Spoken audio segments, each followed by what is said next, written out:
Hello and what's up my friends, it's Thunderbob here, and tonight we are going to be talking about Avowed. I finally finished it. I kind of took my time and paced myself and just beat this game tonight and wanted to just put my thoughts into a video, as I've seen a lot of mixed feelings out there on the game, but I really enjoyed it. I feel that some of the divisive reviews have come from people expecting one thing from this game, and it ended up delivering something different. This is not an Elder Scrolls game. It's not a full open world game that gives you the freedom to explore and interact with the world at that level. Instead, it's a zone-based game with rather large but disconnected areas. It feels closer to something like Dragon Age, Dark Messiah of Might and Magic, or their previous game, The Outer Worlds. This ends up with some negative and some positive results. So I want to start off here talking about a few of the things I think this game could do better, and then we'll lead into the things that I think actually makes this a worthwhile experience. So first off, this game does not respond to your actions the way you might expect. You can basically steal anything in the game world, and no character will take action against you. You can literally take items from characters' backpacks. They might call out your action, but they'll never attack you. There's no penalty. You can also cast spells or attacks in town, but all the NPC characters are completely immune and will not even flinch. It's a bit jarring at first. There's no honor system, there's no morality bar, or any real consequences for these type of actions. This is another area that I think a lot of people took grievance with. You know, they would say, well, even in Morrowind, you could pick up and move any item in the game, you could steal items and guards would notice, you could attack NPCs and end up breaking your quest potentially.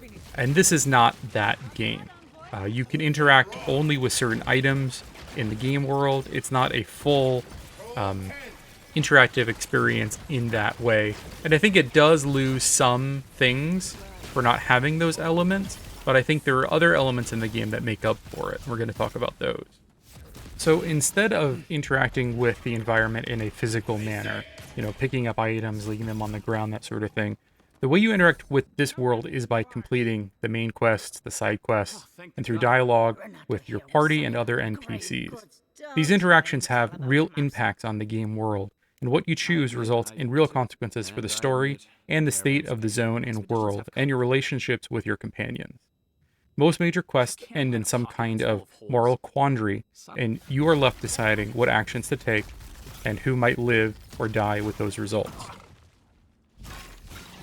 The only other complaint I've really got with this system is your party feels a bit lifeless when you're exploring. They wait until you're at your campfire to really having meaningful interaction, and sometimes I would be hours between these camp visits while I'm exploring, and I would end up having 30 minutes of dialogue to wade through, trying to clear all the exclamation marks over my companions' heads. I wish this was better integrated into the overworld. I'd prefer my party to comment and ask questions while exploring, rather than relegate everything to these camp moments. So, to be honest, in some ways, the tools available to interact with the world and the environment feels limited and a bit antiquated. But the parts that worked, the story interactions, the character interactions, your companion interactions, they really did jive with me, and I really enjoyed that element. So now that we've got kind of the things that didn't work so well for me, let's get into the parts of the game that I really enjoyed and why I recommend this game. The first of these is exploration. There are 4 very large zones and then one final smaller area to explore. And exploring these zones is really a joy. Each one has a different feel to it, from forests to swamps to deserts. The game gives you a ton of tools to get around these areas as well. The movement speed and your character, it feels really smooth. There are a ton of parkour abilities, and you get different ways to interact with the environment, like breaking walls with grenades, burning barriers with fire spells, breaking metal grates with ice spells, freezing water to create platforms or bridges across expanses.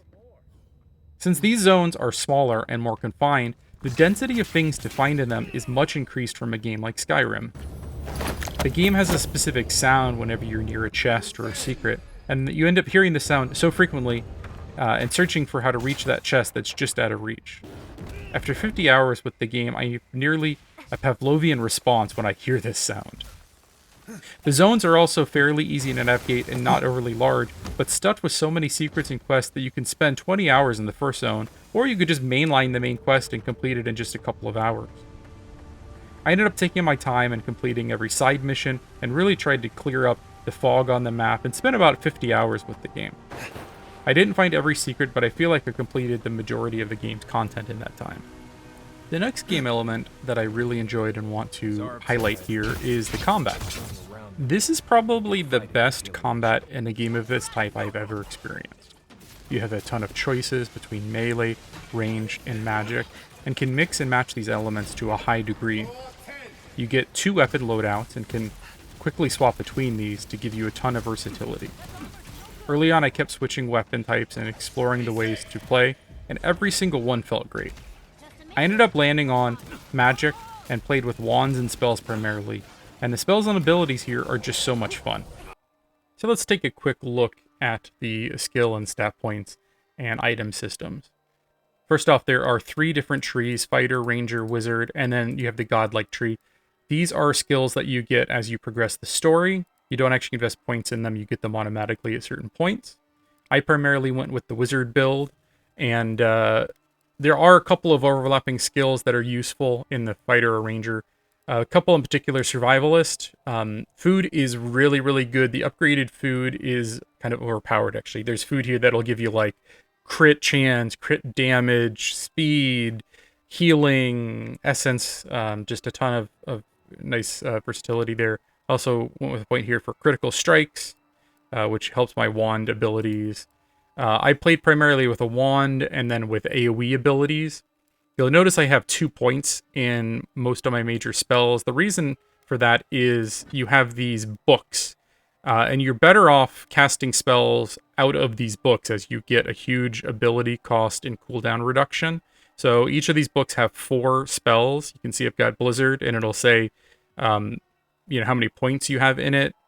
And basically, by having 2 points in the tree for Freezing Pillar, Blizzard, Pool of Eora, and Meteor Shower, I actually get it cast at the max ability because the book is giving me a 3rd point, essentially. So you only have to put 2 points in, and the 3rd point can come from your book. I maxed out the wand. You'll see how effective that is in some of the clips I show you. I put some points in here to help with my accumulation of frost, fire, and lightning. So this will make my Freezing Pillar and my Blizzard just freeze things really quickly. The fire one will help my Meteor Shower, and lightning is because my wand is doing some lightning damage. And then you've got your attributes. The nice thing about the system here is just about any of these points are useful for any build. One thing I'll mention is your spells do not crit, but wands do crit. So this was useful for my wand. My wand range is huge, and my crit frequency is like 40% with items. This plus damage bonus is for spells, for ranged attacks, for melee attacks. So in a lot of games, you'd have like strength that only impacts melee damage, and then you have dexterity, and that only impacts range damage. But here, all these points really are useful for just about any build, and it makes it really easy to mix and match melee, ranged, casting, and then because you have 2 weapon slots that you can cycle through here, you could have a wand and a book, and then you could have like a gun and a shield to switch to. I ended up going primarily wand and spellcasting because I was really enjoying the spells, and by putting all my points in wand, it made them really, really powerful. I also got a couple of unique wands here, so I really enjoyed this build, but it is very, very easy to mix and match and have, a melee and a gun, or to have a wand and a shield, or, spellcasting plus ranged attacks. It's just a really inventive system, and it makes the combat feel very, very configurable and very fun. And I also wanted to touch on the item system and the upgrade system, as I feel like this is an area that there were some complaints about from the reviews. And I feel like part of that is, for the reviews, a lot of people are kind of mainlining the game. They don't do as much of the side content. And the upgrade system here is a little less forgiving than I would have liked. This is one area that they've actually changed through a few patches, but it still feels a little restrictive. So essentially, every piece of item has different tiers, different levels. And in the first area, you're generally running into common, and then the next area, fine, exceptional, superb. By the end of the game, pretty much all your drops are superb, and then you can actually upgrade unique items all the way to legendary. And it's very costly resource-wise to upgrade all the way to the end. And one thing that I found is as you're upgrading your gear, the gear in the world will be of a higher tier. So you're incentivized to upgrade your gear as quickly as possible because the random items you find in the world and even the uniques that you find that are always in the same place are a higher tier. So I would definitely recommend finding a certain item, weapon, armor, whatever, upgrading it as quickly as you can, and then the items you find in the overworld are actually a little bit better.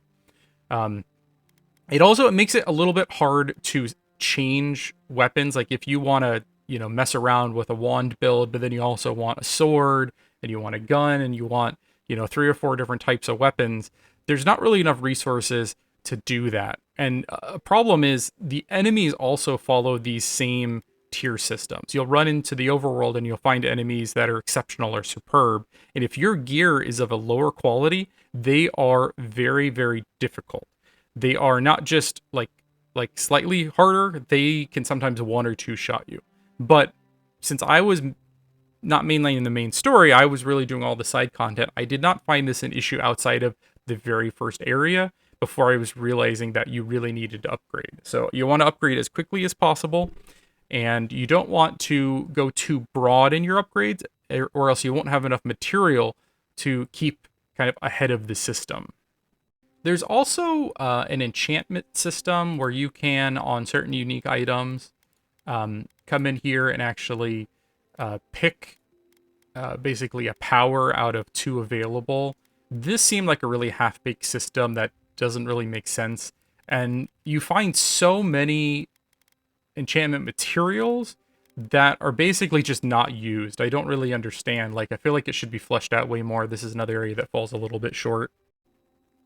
And the last thing about itemization I find a little bit weird is there is an encumbrance system here that's just kind of ignorable. From anywhere in the world, you can send things to your base camp just by hitting R over them. You can also break down items just by holding R, and you get material back. Though later in the game, you're more going to want to sell things than break them all down, as gold becomes a little bit more important in buying upgrade materials. But the only things that have weight are your weapons and your chest armor. Gloves and boots do not. Rings and other accessories do not. Food does not. None of these have weight. The only thing that has weight are weapons and armor. And it's kind of like, why even have this system? I kind of hate encumbrance systems in general. But here, it's almost like an afterthought. I don't really understand why it's even in the game for how little impact it has on the game. So I do like the itemization system, and the upgrade system feels okay. I think it could be a little bit more forgiving, and I think it could use a little bit more work.